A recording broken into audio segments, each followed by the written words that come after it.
మహిళల చదువు కోసం సావిత్రిబాయి పూలే పోరాడారని మంత్రి పొన్నం ప్రభాకర్ తెలిపారు. ఆమె జయంతిని తెలంగాణ ప్రభుత్వం మహిళా ఉపాధ్యాయ దినోత్సవంగా ప్రకటించిందన్నారు. సిద్దిపేట జిల్లా అక్కన్నపేట మండల కేంద్రంలో సావిత్రిబాయి పూలే చిత్రపటానికి మంత్రి పొన్నం ప్రభాకర్ పూలమాల వేసి నివాళులర్పించారు.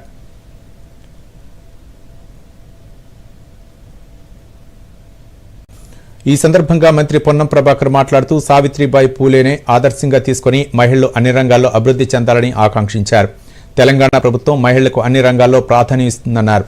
మహిళలకు ఆర్టీసీలో ఉచిత ప్రయాణం, ఇందిరమ్మ ఇళ్లు, మహిళా సంఘాల పటిష్టం, 1 కోటి మంది మహిళలకు కోటీసులు చేయటం తమ ప్రభుత్వ లక్ష్యమని మంత్రి పొన్నం ప్రభాకర్ తెలిపారు.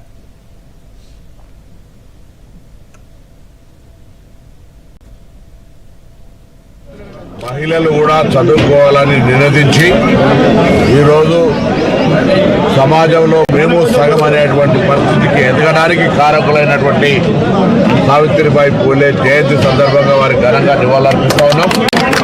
వారిని తెలంగాణ ప్రభుత్వం పక్షాన గౌరవించుకొని మహిళా ఉపాధ్యాయ దినోత్సవం కూడా ప్రకటించినాం. వారి పట్ల అపారమైన గౌరవం ఉంది.